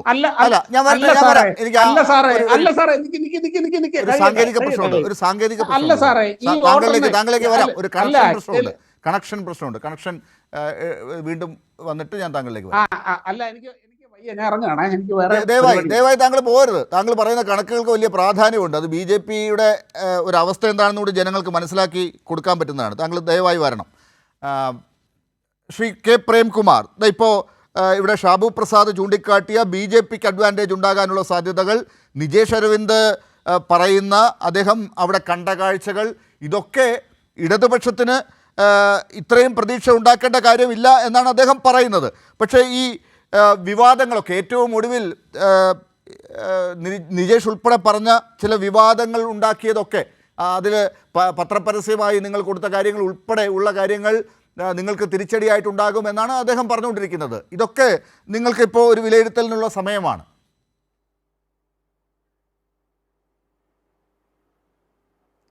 അതെ, തീർച്ചയായും അദ്ദേഹം UDF സ്ഥാനാർത്ഥിയെ സംബന്ധിച്ച് ഇതുവരെ പറയാതിരുന്നത് എന്തോ ഒരു മഹാകാര്യമായി എന്ന മട്ടിലാണ് ഇപ്പോൾ ഇവിടെ പറഞ്ഞത്. ഞാനൊന്ന് ചോദിക്കട്ടെ, ഇങ്ങനെ ഒന്നിനും കൊള്ളാത്ത ഒരാളെയാണോ കോൺഗ്രസ് അതിൻ്റെ സംസ്ഥാനത്തെ സോഷ്യൽ മീഡിയ ചുമതലക്കാരനായിട്ട് നിശ്ചയിച്ചത്? ഇങ്ങനെ ഒന്നിനും പറ്റാത്ത വിദ്യാർത്ഥി സംഘടനാ രംഗത്ത് ചുമതലയെടുത്ത് പ്രവർത്തിച്ച അനുഭവമില്ലാത്ത, യുവജന രംഗത്ത് പ്രവർത്തിച്ച അനുഭവമില്ലാത്ത ഒരാളെയാണോ 2021 നിയമസഭാ തിരഞ്ഞെടുപ്പിൽ മത്സരിപ്പിച്ചത്? അപ്പോൾ പറയുന്നതിനൊരു ഒരു ഒരു വ്യവസ്ഥ വേണ്ടേ? ഇപ്പം ഞാൻ പറയുന്നത്, നിങ്ങൾക്ക് സ്വാഭാവികമായിട്ടും LDF സ്ഥാനാർത്ഥിയോട് സരിനോട് നിങ്ങളുടെ വിയോജിപ്പ് നിങ്ങൾക്ക് പറയാം. പക്ഷേ അങ്ങനെ വ്യക്തിപരമായി പറയുമ്പോൾ അതിൻ്റെ ഭാഗമായി മോശമാകുന്നത് ആരാണ് എന്ന് കൂടി ചിന്തിക്കണം. ഞാനിവിടെ ഏറ്റവും മികവുറ്റ സ്ഥാനാർത്ഥി, ഉന്നത വിദ്യാഭ്യാസം ഇദ്ദേഹത്തെക്കാൾ കൂടുതൽ ഇതുവരെ ഇടതുപക്ഷത്ത് മത്സരിച്ച് ആർക്കും ഉണ്ടായിട്ടില്ല എന്നൊന്നും പറഞ്ഞിട്ടില്ല. കമ്പാരിറ്റീവ്ലി ഒരു നഗരത്തിൽ, ഒരു ജില്ലയുടെ കേന്ദ്രത്തിൽ, അവിടെ സ്വാഭാവികമായിട്ടും വിവിധ രാഷ്ട്രീയ പാർട്ടികളുടെയൊക്കെ ഭാഗമായി ചേർന്ന് നിൽക്കുന്നവരെ പോലെ തന്നെ അതിനേക്കാൾ ഏറെ ആളുകൾ അത്തരം രാഷ്ട്രീയമായ ആഭിമുഖ്യങ്ങൾ മാറുന്നവരും ചാഞ്ചാട്ട മനോഭാവമുള്ളവരും ഉണ്ടാകും. അവരിലേക്കെല്ലാം ഒരു ഡോക്ടർ, അതുപോലെ തന്നെ സിവിൽ സർവീസിൻ്റെ ഭാഗമായിട്ട് നിന്ന് പ്രവർത്തിച്ച ഒരാൾ, ആ നിലയിൽ സാമൂഹ്യ സേവന രംഗത്ത്, പൊതുപ്രവർത്തന രംഗത്ത് അങ്ങനെ ഒരാൾ വരണം. അവിടെ നിൽക്കുന്ന ഒരാളാണ്, പൊതുരംഗത്ത് നിൽക്കുന്ന ഒരാളാണ്, ഒരു ചെറുപ്പക്കാരനാണ്. ആ ഒരു അഡ്വാൻറ്റേജ് മാധ്യമങ്ങൾ ചോദിക്കുമ്പോൾ ജനങ്ങളും അത് പറയുന്നുണ്ടായിരുന്നു. വേറെ കാര്യങ്ങളുണ്ടല്ലോ, ഞാനതിൻ്റെ അതെ. മറ്റൊന്ന്, ഇവിടെ അദ്ദേഹം ഇങ്ങനെ കുറേ UDFൻ്റെ പ്രതിനിധി, കോൺഗ്രസ് ഇവിടെ സൂചിപ്പിച്ച ചില കാര്യങ്ങളുണ്ട്. ഞാൻ എല്ലാറ്റിനും മറുപടി പറഞ്ഞു പോവുമല്ല. നമ്മളിങ്ങനെ ഒരു അമിതമായ ഒരു ആത്മവിശ്വാസത്തിലേക്കൊന്നും പോകുന്നില്ല. ഞങ്ങളിങ്ങനെ ഇവിടെ നമുക്ക് ജയിച്ചു കയറാനുള്ളൊരു സാധ്യത ഈ മണ്ഡലത്തിൽ ഇടതുപക്ഷത്തിനുണ്ട്. ആ ഒരു ആത്മവിശ്വാസമുണ്ട്. അമിതമായ ആത്മവിശ്വാസമല്ല, മിതമായ ആത്മവിശ്വാസമാണ്. ആ ആത്മവിശ്വാസത്തിലേക്ക് എത്തിക്കുന്ന പൊതുവിലുള്ള സാഹചര്യങ്ങളെയും കാര്യങ്ങളെയുമാണ് ഇവിടെ പ്രതിപാദിച്ചത്. നിങ്ങൾ നോക്കൂ, എന്താണ് ഇപ്പോൾ 4 പത്രത്തിൽ പരസ്യം കൊടുത്തു LDF തെരഞ്ഞെടുപ്പിൻ്റെ ഭാഗമായിട്ട്. SDPI വെൽഫെയർ പാർട്ടി നോട്ടീസ് അടിച്ച് BJP ജയിക്കാൻ പോകുന്നു, അതുകൊണ്ട് കോൺഗ്രസിന് വോട്ട് ചെയ്യണമെന്ന് പറഞ്ഞു. UDF അറിയാതെയാണോ? ഷാഫി പറമ്പിൽ തിരുത്തിയോ? SDPIയുടെ വോട്ട് വേണ്ട എന്ന് പറഞ്ഞോ? വെൽഫെയർ പാർട്ടിയുടെ വോട്ട് വേണ്ട എന്ന് പറഞ്ഞോ? പറഞ്ഞില്ലല്ലോ. എന്തുകൊണ്ടാണ് വടകരയിലെ വിജയത്തെ വീണ്ടും ഇവിടെ സൂചിപ്പിക്കുന്നത്? വടകരയിലെ ഈ തെരഞ്ഞെടുപ്പിന് തൊട്ടു മുമ്പെല്ലാം ലോകസഭയിലും നിയമസഭയിലും തദ്ദേശ ഭരണ സ്ഥാപനങ്ങളിലും SDPIയും വെൽഫെയർ പാർട്ടിയും ഒക്കെ പ്രത്യേകമായി സ്ഥാനാർത്ഥികളെ നിർത്തിയിരുന്നു. അങ്ങനെ തീവ്രവാദത്തെ, ഭീകരവാദത്തെ, വിഘടനവാദത്തെ ഒക്കെ എല്ലാവരെയും ചേർത്ത് നിർത്തുന്ന ഒരു സമീപനത്തിലേക്ക് UDF മാറി. അങ്ങനെയുള്ള വിജയത്തിൻ്റെ മാറ്റ് ഒരു മതനിരപേക്ഷ ജനാധിപത്യ സമൂഹത്തിൽ കൂടുമോ കുറയുമോ എന്ന് സമൂഹം വിലയിരുത്തട്ടെ. ഇടതുപക്ഷം ശക്തമായി പറയുന്നു, വ്യക്തമായി പറയുന്നു, ഞങ്ങൾക്ക് ഇത്തരത്തിലുള്ള ഒരു ഭീകരവാദ, തീവ്രവാദ സംഘടനകളുടെ, വർഗീയവാദ സംഘടനകളുടെയും വോട്ട് ഞങ്ങൾക്ക് വേണ്ട. അവരെ അകറ്റി നിർത്തുന്ന സമീപനം മുമ്പും സ്വീകരിച്ചിട്ടുണ്ട്, ഇപ്പോഴും സ്വീകരിക്കുന്നു. 4 സീറ്റിന് വേണ്ടിയോ 4 വോട്ടിന് വേണ്ടിയോ അവരുമായി ഒരു നിലയിലും സന്ധി ചെയ്യുന്ന പ്രശ്നമില്ല എന്ന് ഉറപ്പിച്ചും തറപ്പിച്ചും പറഞ്ഞ പ്രസ്ഥാനമാണ് ഇടതുപക്ഷം. ഇപ്പോൾ സന്ദീപ് വാര്യർ പറയുമ്പോൾ UDFന് പൊള്ളുകയാണ്. സന്ദീപ് വാര്യർ അദ്ദേഹം പറയാത്ത ഒരു കാര്യവും പറഞ്ഞിട്ടില്ല പത്രത്തിൽ.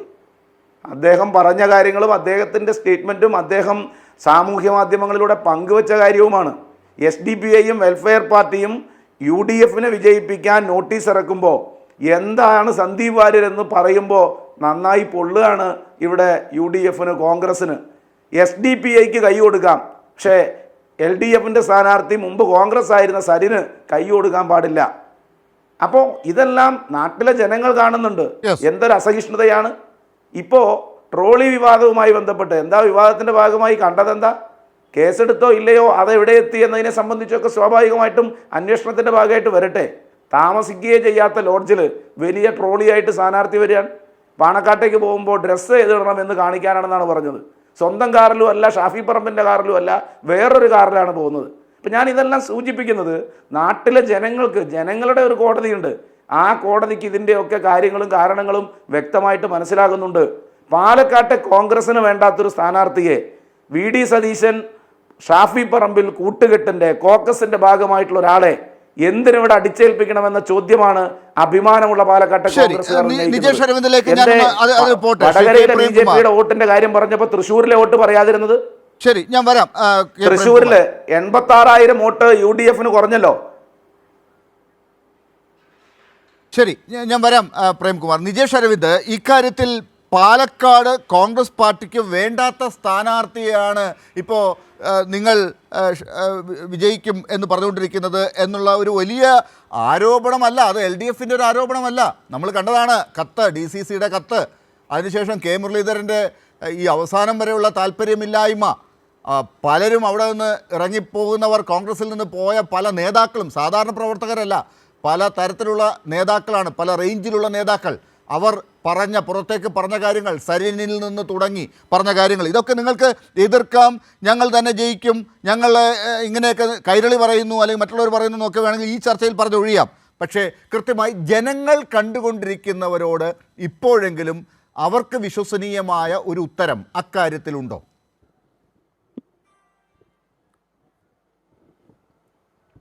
ഞാൻ നേരത്തെ ഒരു കാര്യം പറയാൻ വിട്ടുപോയി. ലാൽ ആവേശത്തിൽ മൂന്നാം പിണറായി സർക്കാരിന് തറക്കല്ലിടുമോ എന്ന് ചോദിച്ചിരുന്നു. അല്ലേ, അത് പ്രേംകുമാറാണ് വിശദീകരിക്കേണ്ടത്. അങ്ങനെ ഒരു മൂന്നാം പിണറായി സർക്കാർ എന്ന ഒരു ലക്ഷ്യമുണ്ടോ എന്നൊക്കെ അല്ല, അത് ഞാനൊന്നുകൂടെ വിശദീകരിച്ചിട്ട് താങ്കൾ തുടർന്നോളൂ. ഞാൻ പറഞ്ഞത് അടുത്തത് പിണറായി വിജയന്റെ ഗവൺമെന്റ് ആണോ അല്ലെങ്കിൽ വേറെ ഇടത് ഗവൺമെന്റ് ആണോ എന്നുള്ള അർത്ഥത്തിലൊന്നും അല്ല. ഇവിടെ പറഞ്ഞു കേൾക്കുന്ന ഒരു കാര്യമാണ്. ആളുകൾ ഇങ്ങനെ ഒരു പ്രാസത്തിൽ പറഞ്ഞു പോവുകയാണ്. ഇങ്ങനെയാണെങ്കിൽ പാലക്കാട് ഉണ്ടാകാൻ പോകുന്നത് മൂന്നാം പിണറായി സർക്കാരിന്റെ തറക്കല്ലിടലാണ് എന്ന്. അതുകൊണ്ടാണ് ഞാനത് ഉപയോഗിച്ചത്. ലാൽ തീർച്ചയായിട്ടും ഞാനത് ചോദിച്ചതാണ്. ഞാൻ എൻ്റെ ഒരു കൗതുകവും സംശയവും കൊണ്ട് ചോദിച്ചതാണ്. അല്ലാതെ ഞാൻ വേറെ ഒന്നും അല്ലാത്തൊരർത്ഥം ഞാനതിൽ കണ്ടിട്ടില്ല. അങ്ങനെ ഒരു പ്ലാൻ ഉണ്ടെങ്കിൽ നല്ലത് എന്ന് മാത്രമാണ് ഞാൻ പറഞ്ഞത്. ഞാനത് ലാൽ അത് ക്ലിയർ ചെയ്തു. ഓക്കെ, ഏതായാലും മൂന്നാം പിണറായി സർക്കാരിൻ്റെ തറക്കല്ല് നമുക്ക് എവിടെ ഇടും എന്നുള്ളത് നമുക്ക് നോക്കാം. രണ്ടാമത്തത് സരിനെ വ്യക്തിപരമായിട്ട് ആക്ഷേപിച്ചു എന്ന രീതിയിൽ പറയല്ലേ. ഒന്ന്, MBBS ഒരു മഹാസംഭവമാണ് എന്ന് വിശദീകരിക്കരുത് എന്ന് മാത്രമാണ് പറഞ്ഞിട്ടുള്ളത്. പിന്നെ സരിൻ നേരത്തെ പ്രേംകുമാർ പറഞ്ഞു ഞങ്ങൾ എന്തുകൊണ്ട് സോഷ്യൽ മീഡിയ ഞങ്ങൾക്ക് ഒരു അബദ്ധം. പക്ഷേ ഒരു കാര്യം നോക്കൂ നികേഷ് അരവിന്ദ്, MBBS വലിയൊരു ഡിഗ്രി അല്ലാന്ന് താങ്കൾ പറയുന്നു. ഒരു പ്രതിപക്ഷ മര്യാദ അല്ല, ലാൽ ഇങ്ങനെ അല്ലായിരുന്നല്ലോ. കുഴപ്പമില്ല, പറഞ്ഞോളൂ. ഒരു പ്രതിപക്ഷ പണ്ടൊന്നും ലാൽ ഇങ്ങനെ അല്ലായിരുന്നല്ലോ. ഒരു പ്രതിപക്ഷ ബഹുമാനം എപ്പോഴും കാണിക്കാറുണ്ടായിരുന്നല്ലോ. അതായത് ഇത്ര ഒരു അസഹിഷ്ണുത പാടില്ല. ഞാൻ പറയുന്നത് അങ്ങനെ ഒരാൾ കോൺഗ്രസിലേക്ക് വരുന്നു, അദ്ദേഹം പറയുന്നത് ഞാൻ ഒരു പ്ലാറ്റ്ഫോം, പൊതുപ്രവർത്തനത്തിൽ ഒരു പ്ലാറ്റ്ഫോം നോക്കിയിരിക്കുകയാണ്, കടന്നു വരുന്നു. സ്വാഭാവികമായിട്ടും ഒറ്റപ്പാലംകാരനാണ്, മത്സരിക്കാൻ സാധ്യതയുണ്ട്. ഞങ്ങളത് പരീക്ഷിച്ചു. പിന്നീട് ഞങ്ങൾ അദ്ദേഹത്തിന് സോഷ്യൽ മീഡിയ കൺവീനർ സ്ഥാനം കൊടുത്തു. ആ സമയത്ത് ഞങ്ങൾ അദ്ദേഹത്തിൻ്റെ പ്രവർത്തനം ഞങ്ങൾ ഉപയോഗപ്പെടുത്തി. ആ ഇതിൽ നിന്നുകൊണ്ടിരിക്കുന്ന സമയത്താണ് പാലക്കാട്ട് അദ്ദേഹം ഒരു പത്രസമ്മേളനം നടത്തിയിട്ട് അദ്ദേഹം ഞാൻ രാഹുൽ ഗാന്ധിക്ക് കത്തയച്ചിട്ടുണ്ട്. രാഹുൽ ഗാന്ധിയുടെ മറുപടിക്ക് വേണ്ടി 3 ദിവസം ഞാൻ കാത്തിരിക്കുന്നു. ഓക്കെ, 3 ദിവസം കാത്തിരിക്കുന്നു. അപ്പോൾ ഡൽഹിയിൽ പോയി കോൺഗ്രസ് നേതാക്കന്മാരെയൊക്കെ കുറേ പേരെയൊക്കെ കണ്ടിട്ടാണ് അദ്ദേഹം തിരിച്ചു വന്നത്. 3 ദിവസം കാത്തിരിക്കുന്നുണ്ട്. പിറ്റേ ദിവസം അദ്ദേഹം പറയുന്നത് ഞാൻ ഇടതുപക്ഷത്തിൻ്റെ സ്ഥാനാർത്ഥിയാണ് എന്ന് പറയുന്നു. അതിന് തൊട്ട് ആഴ്ച മുമ്പ് വരെ അദ്ദേഹം പറഞ്ഞ കാര്യങ്ങൾ, അദ്ദേഹമാണ് ഞങ്ങൾക്കൊക്കെ ഈ ഇതുണ്ടാക്കി അയച്ചു തരിക. ഞങ്ങൾ പലതും എന്ത് ചെയ്യില്ല, ഈ പിണറായി വിജയനെയൊക്കെ വളരെ രൂക്ഷമായി പറയുന്ന കാര്യങ്ങൾ ഞങ്ങളാരും, കാരണം നമുക്ക് വ്യക്തിപരമായ ചില കാര്യങ്ങൾ നോക്കണമല്ലോ. ഒരു ഫേസ്ബുക്ക് പോസ്റ്റ് ഇടുന്ന സമയത്ത് ഒരാളെ വ്യക്തിപരമായി ആക്ഷേപിക്കുന്നത് ശരിയല്ല എന്ന കാഴ്ചപ്പാടുകാരനാണ് ഞാനൊക്കെ. അതുകൊണ്ട് നമ്മൾ ആ പോസ്റ്റ് കണ്ണും ചുമ്മി ഇട്ടിട്ടില്ല. ഞങ്ങൾ ആ കാണുന്ന സരിന് അത്രേ വില കൊടുത്തിട്ടുള്ളൂ എന്നാണ് പറഞ്ഞത്. പക്ഷേ സരിനിട്ട പോസ്റ്റുകൾ സരിന് വേണ്ടി മാത്രമല്ല, സരിന് നിങ്ങളുടെ മീഡിയ സെല്ലിന്റെ കൺവീനർ ആയിരുന്നു അന്ന്. ആ നിലയ്ക്ക് നിങ്ങളുടെ മുഴുവൻ സംഘടനയുടെ അഭിപ്രായമാണ് അദ്ദേഹത്തിന്റെ പോസ്റ്റിലൂടെ വരുന്നത്. അത് സംഘടനയുടെ അഭിപ്രായമാണ്, സരിന്റെ സ്വന്തം അഭിപ്രായമല്ല. അദ്ദേഹം ഇട്ട പോസ്റ്റുകളിൽ ഞങ്ങൾ തന്നെ പാർട്ടി യോഗത്തിനകത്ത് പറഞ്ഞിട്ടുണ്ട്. വ്യക്തിപരമായി ഇപ്പോൾ പിണറായി വിജയൻ്റെ മുഖവും അൻവറിൻ്റെ മുഖവും വെച്ചുകൊണ്ട് ഇയാൾ വിട്ടുപോയി എന്ന് പറഞ്ഞ് ഒരു മുഖ്യമന്ത്രിയുടെ മുഖം വെച്ച് പോകരുത്. പിണറായി വിജയൻ പങ്കെടുത്തൊരു യോഗം ഒറ്റപ്പാലത്ത് നടക്കുന്ന സമയത്ത് അദ്ദേഹം ഒരു പോസ്റ്റ് ഇട്ടു, വാഴകളുടെ ചിത്രം വെച്ചുകൊണ്ട്. അതൊന്നും ശരിയല്ല എന്ന കാഴ്ചപ്പാട് വ്യക്തിപരമായി ഞാൻ ആ കാഴ്ചപ്പാടുകാരൻ. അത് സരിൻ പറഞ്ഞാലും ശരി, രാഹുൽ പറഞ്ഞാലും ഒരാൾ ജനങ്ങളോട് നിങ്ങൾ ചെയ്തില്ല. അതല്ലല്ലോ പ്രശ്നം. ഇത് അങ്ങനെയാണെങ്കിൽ നമ്മളിപ്പോ സന്ദീപ് വാര്യരുടെ കാര്യം, സരിൻ പുറത്തു വന്ന് അവർ കൊണ്ടുപോയി സ്ഥാനാർത്ഥിയാക്കി. സരിൻ അടുത്ത ദിവസം മുതൽ എന്താണ് തികഞ്ഞ ഒരു ഇടതുപക്ഷ സ്വതന്ത്രന്റെ ആ രീതിയിൽ തന്നെയാണ് മുന്നോട്ട് പോയിട്ടുള്ളത്. എല്ലാ കാര്യങ്ങളും തള്ളിപ്പറഞ്ഞിട്ടുണ്ട്. അദ്ദേഹം വിശദീകരിച്ച കാര്യങ്ങളാണ് ഞാൻ ചോദ്യങ്ങളായി താങ്കളോട് ചോദിച്ചത്, അല്ലാതെ ഞാൻ ഉണ്ടാക്കിയെടുത്ത കാര്യങ്ങളല്ല. പക്ഷെ സന്ദീപ് വാര്യർ എങ്ങനെയാണ് ഇന്നലെ പാണക്കാട് പോയിട്ട് തിരിച്ചു വന്നിട്ട് അദ്ദേഹം ചെയ്തത് എന്താണ്? RSSന് ഭൂമി കൊടുക്കാൻ പോവുകയാണ്. ആ ആലോചനയാണ് നിങ്ങൾ അനുവദിച്ചിട്ടാണോ? പാർട്ടി പറഞ്ഞോ RSSന് ഭൂമി കൊടുക്കാൻ? നിങ്ങൾ പറഞ്ഞിട്ടുണ്ടോ സന്ദീപിനോട്? അല്ല, സന്ദീപ് വാര്യരെ പറ്റി ഒരു വാക്ക് വളരെ കൃത്യമായി പറഞ്ഞത് AK ബാലനാണ്. ക്രിസ്റ്റൽ ക്ലിയർ എന്ന വാക്കാണ് ഉപയോഗിച്ചത്. ക്രിസ്റ്റൽ. അതിനെക്കുറിച്ച് AK ബാലൻ ഇന്ന് പറഞ്ഞിരിക്കുന്നത് അത് സരിനെ കുറിച്ചാണ് പറഞ്ഞത്. ആ ചോദ്യം കേൾക്കാത്തത് കൊണ്ടാണ്. പോട്ടെ, ഇനി അഥവാ സന്ദീപ് വാര്യരെ കുറിച്ചാണെങ്കിൽ സന്ദീപ് വാര്യർ CPM-ലേക്ക് വന്നാൽ ക്രിസ്റ്റൽ ക്ലിയർ കോമ്രേഡ് ആകും. അത് അവർ പറയുന്നത് നമുക്ക് മനസ്സിലാക്കാം. CPM പറയുന്നത് നമുക്ക് മനസ്സിലാക്കാം. നിങ്ങളെപ്പോൾ നിജേഷ് അരവിന്ദ് നാളെ അവരുടെ പാർട്ടിയിലേക്ക് ചേർന്നാൽ നിജേഷ് അരവിന്ദ് ക്രിസ്റ്റൽ ക്ലിയർ ആയ ഒരു കോമ്രേഡായി മാറും. അത് എനിക്കുറപ്പാണ്. ആ പാർട്ടിയെക്കുറിച്ച് നമ്മൾ പുറത്തുനിന്ന് പഠിക്കുന്നത് വെച്ചിട്ട്. ഇപ്പോൾ ഈ കാര്യങ്ങൾ നോക്കൂ. ഇവിടെ ഇപ്പോൾ സന്ദീപ് വാര്യർ RSSന് ഭൂമി കൊടുക്കുകയാണ്. അതെന്തുകൊണ്ടാണ്? നിങ്ങൾ അറിഞ്ഞിട്ടാണോ? ജാംബവാന്റെ കാലത്തെ എന്താണ് രാഷ്ട്രീയമാണ് ബാബറി മസ്ജിദ് പൊളിച്ചതെന്ന് KPCC അധ്യക്ഷൻ പറയുന്നു സന്ദീപ് വന്ന ശേഷം. ഇതൊക്കെ എന്തുകൊണ്ടാണ്?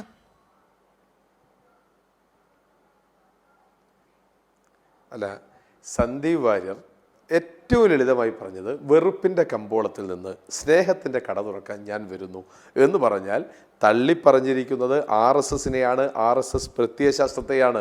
അദ്ദേഹം തിരിച്ചു വന്നത് സ്നേഹത്തിൻ്റെ കട തുറക്കാനാണ്. ഞാനും ലാലുവൊക്കെ ഇവിടെ ഉണ്ടല്ലോ, നമുക്കൊന്ന് വീക്ഷിക്കാൻ വന്നേ. ഞങ്ങൾ നേരെ പിടിച്ച് സ്ഥാനാർത്ഥിയാക്കിയിട്ടില്ല, ഞങ്ങൾ പിടിച്ച് തലയിൽ വെച്ചിട്ടില്ല. പക്ഷേ നിങ്ങൾ 2021 ഒറ്റപ്പാലത്ത് സീറ്റ് കൊടുക്കുകയാണെന്നാണ് ഞാൻ കേട്ടത്. 21ലേക്കുള്ള സീറ്റ് ഇപ്പോഴേ വാഗ്ദാനം അല്ല, 26ലേക്ക് സീറ്റ് ഇപ്പോഴേ വാഗ്ദാനം കേട്ടത്. അല്ല, ഇന്ത്യൻ നാഷണൽ കോൺഗ്രസിന്റെ രാഷ്ട്രീയം ലാലിനും കുറെയൊക്കെ അറിയാമല്ലോ അല്ലെ. ഞങ്ങളൊരു 4 വർഷം ഒരുപാട് ബുദ്ധിമുട്ടുണ്ട്.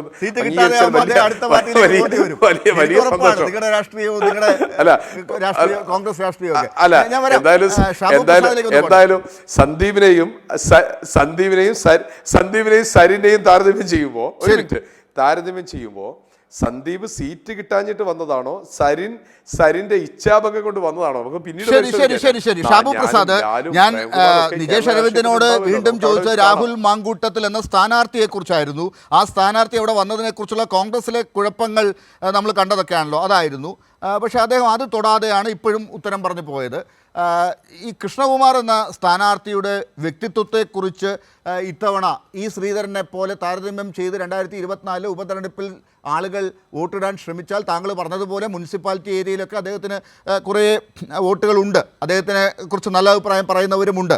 പക്ഷേ BJPക്കകത്തുണ്ടായ പ്രശ്നങ്ങൾ, സന്ദീപ് വാര്യരുടെ ഈ കോൺഗ്രസിലേക്കുള്ള പോക്ക്, ഇതൊക്കെ അദ്ദേഹത്തിനും ദോഷകരമായി വന്നിട്ടുണ്ടല്ലോ. അതൊക്കെയാണ് 2024 പ്രശ്നമാകുന്നത് എന്നാണ് ഞാൻ നേരത്തെ പറഞ്ഞത്. അതിലൊരു വ്യക്തത വരുത്താൻ പറ്റുമോ താങ്കൾക്ക്?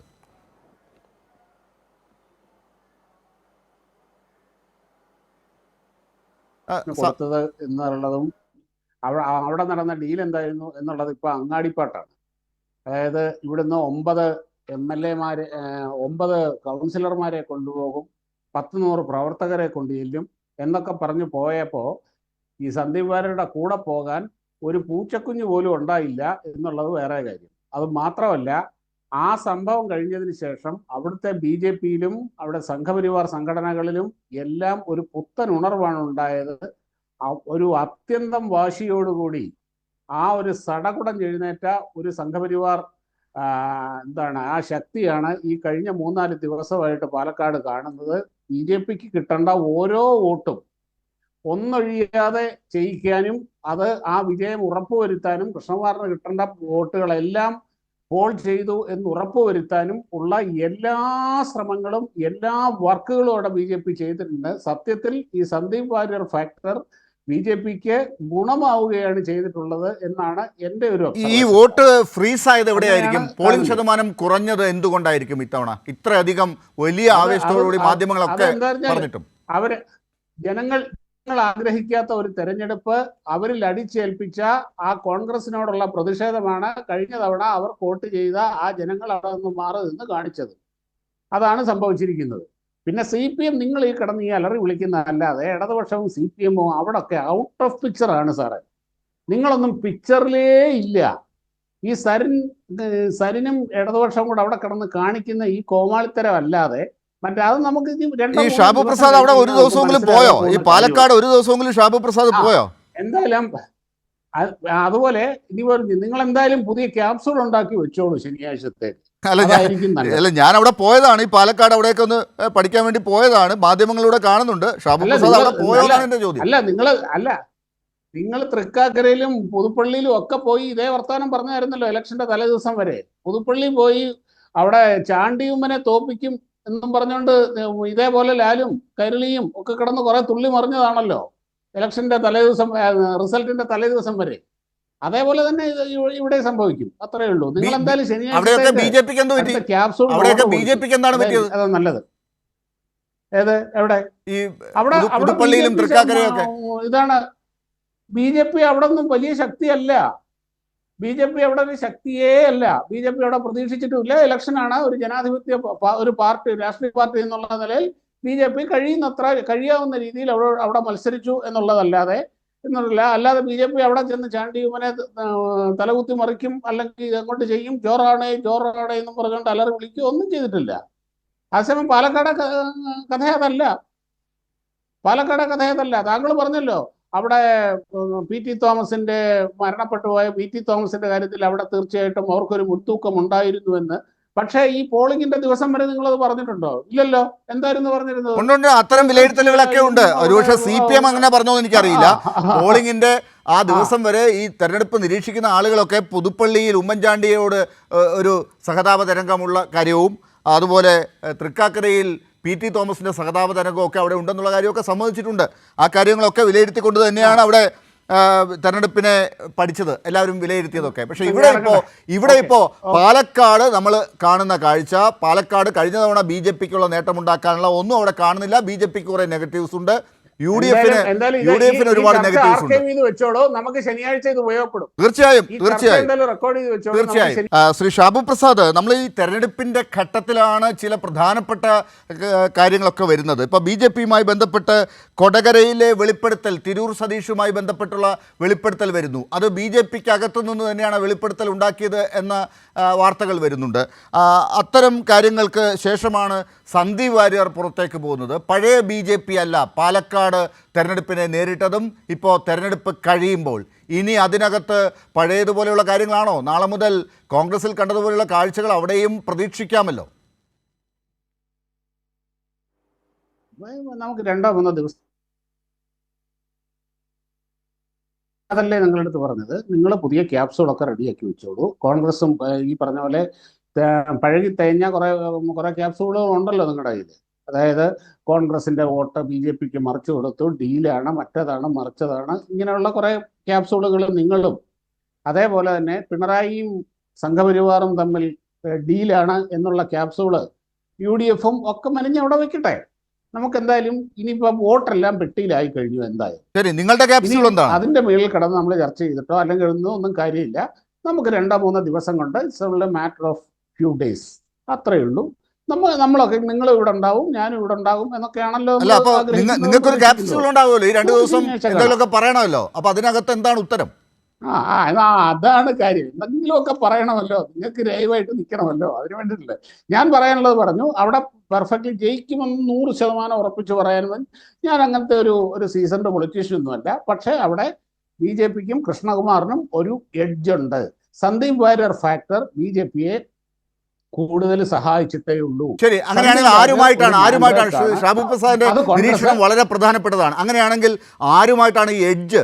ബി ജെ പി ആണ് ജയിക്കേണ്ടത് താങ്കളുടെ കാഴ്ചപ്പാടിൽ. പക്ഷേ അതിനു മുമ്പ് അഥവാ ഒരു വീഴ്ച ഉണ്ടായാൽ അത് ഞാൻ പറഞ്ഞല്ലോ CPM-ഉം അല്ലെങ്കിൽ ഇടതുപക്ഷവും സരിനും പിക്ചറിലേ ഇല്ല.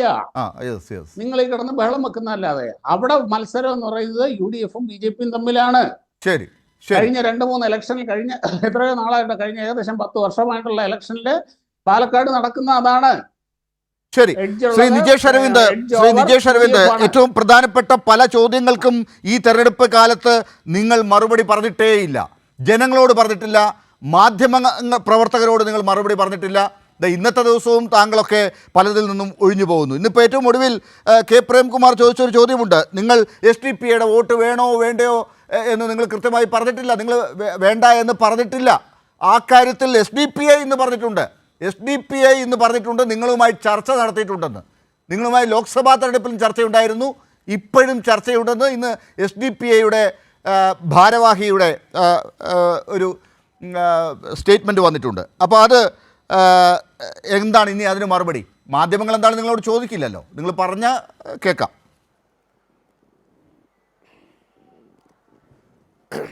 ഒന്ന്, ഇടതുപക്ഷം ആവാൻ ശ്രമിക്കുക. സിറാജിൽ കുറച്ച് പരസ്യം, സുപ്രഭാതത്തിൽ വേറെ പരസ്യം തുടങ്ങിയ വിഘടന വിഭാഗീയ രാഷ്ട്രീയത്തിൽ മാറി നിൽക്കുക. ഒന്ന്.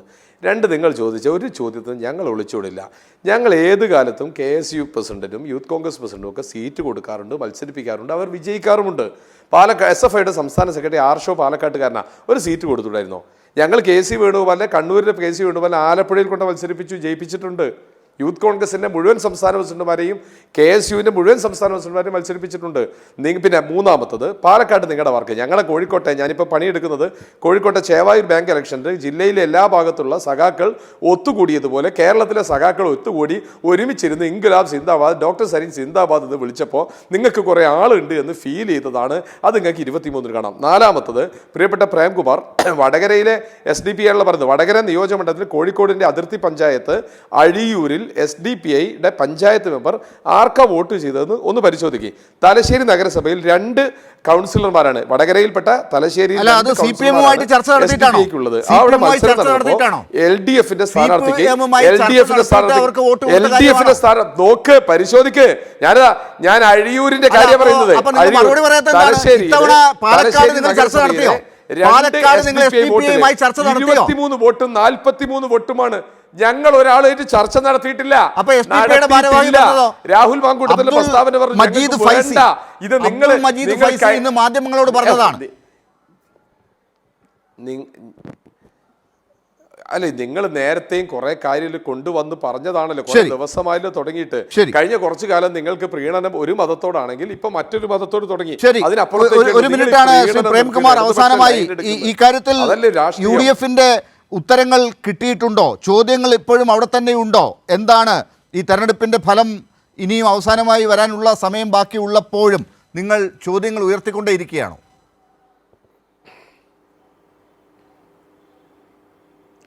അതെ, നമ്മളിവിടെ ഞാൻ വീണ്ടും പറയുകയാണ്, ഒരു അമിതമായ ആത്മവിശ്വാസത്തിൻ്റെ തലത്തിലല്ല. ഇടതുപക്ഷ ജനാധിപത്യ മുന്നണി നല്ല നിലയിൽ മുന്നേറ്റമുണ്ടാക്കുന്ന അടുക്കും ചിട്ടയുമാർന്ന ഒരു പ്രവർത്തനമാണ് ഈ മണ്ഡലത്തിൽ നടത്തിയിട്ടുള്ളത്. ഈ മണ്ഡലത്തിൽ ഇടതുപക്ഷം വിജയിക്കുമെന്ന തികഞ്ഞ ശുഭപ്രതീക്ഷയും ആത്മവിശ്വാസവുമാണുള്ളത്. പാലക്കാട്ടെ ജനങ്ങൾ വ്യാജ ID കാർഡ് ഉണ്ടാക്കുന്നവരെ, കള്ളവോട്ട് ചേർക്കുന്നവരെ, വർഗീയമായ തീവ്രവാദപരമായ നിലപാട് സ്വീകരിക്കുന്നവരെ ചേർത്ത് നിർത്തുന്നവരെ ഒറ്റപ്പെടുത്തുന്ന ഒരു റിസൾട്ടായി ഈ തെരഞ്ഞെടുപ്പിൻ്റെ ഫലത്തെ മാറ്റും എന്ന തികഞ്ഞ പ്രതീക്ഷയാണ് ഈ മണ്ഡലത്തിലുള്ളത്. ഇടതുപക്ഷ ജനാധിപത്യ മുന്നണി കൃത്യമായിട്ടുള്ള ഇടതുപക്ഷ ജനാധിപത്യ മുന്നണി ഉയർത്തിപ്പിടിക്കുന്ന ജനാധിപത്യ മതനിരപേക്ഷ ബദൽ രാഷ്ട്രീയത്തിൻ്റെ കൃത്യമായിട്ടുള്ള പരീക്ഷണമായിട്ടാണ് ഈ തെരഞ്ഞെടുപ്പിനെ കണ്ടിട്ടുള്ളത്. തെരഞ്ഞെടുപ്പിൽ വിജയിക്കുക എന്നത് പ്രാധാന്യമുള്ളതാണെങ്കിൽ തന്നെ ആ വിജയത്തിന് വേണ്ടി എന്ത് നെറുകേടും ചെയ്യുക എന്ന സമീപനം ഒരിക്കലും സ്വീകരിച്ചിട്ടില്ല, സ്വീകരിക്കുകയുമില്ല. ഇടതുപക്ഷത്തിൻ്റെ നേരിനെ, നന്മയെ പാലക്കാട്ടെ ജനങ്ങൾ സ്വീകരിക്കും എന്ന പ്രതീക്ഷ പൂർണ്ണമായും നിലനിർത്തിക്കൊണ്ടാണ് ഇടതുപക്ഷം മുന്നോട്ട് പോകുന്നത്. എന്തായാലും പാലക്കാട്ടെ തെരഞ്ഞെടുപ്പ് കഴിഞ്ഞിരിക്കുന്നു, അംഗം കഴിഞ്ഞിരിക്കുന്നു, ജനം വിധി എഴുതിയിരിക്കുന്നു. പോളിംഗ് ശതമാനം കഴിഞ്ഞ തവണത്തേക്കാൾ കുറവാണ് എന്നാണ് കാണിക്കുന്നത്. എന്തായാലും വലിയ രീതിയിലുള്ള ആത്മവിശ്വാസം ഉള്ളപ്പോഴും വലിയ രീതിയിൽ ആവേശം കാണിക്കുന്നില്ല ഇടതുപക്ഷം. പക്ഷേ ജയിക്കും എന്ന് തന്നെയാണ് അവർ ഇപ്പോഴും പറയുന്നത്. വലിയ മാറ്റമുണ്ടാകും 2021 അപേക്ഷിച്ച് ഇത്തവണ പാലക്കാട്ടെ റിസൾട്ടിൽ എന്ന് തന്നെ പറയുന്നു. ഇപ്പോഴും UDFന് തെരഞ്ഞെടുപ്പ് കഴിഞ്ഞപ്പോഴുള്ള ആത്മവിശ്വാസത്തെക്കുറിച്ചുള്ള സൂചനകൾ ലഭ്യമല്ല. BJPക്കും പഴയ ആവേശമുണ്ടോ എന്ന് സംശയമാണ്. വരുന്ന ദിവസങ്ങളിൽ കൂടുതൽ ചർച്ചകളിലേക്ക് നമുക്ക് കിടക്കാം. വളരെ നന്ദി ചർച്ചയിൽ ചേർന്നതിന്. K. Premkumar MLA, Nijesh Aravind, Shabu Prasad. News and views അവസാനിക്കുന്നു.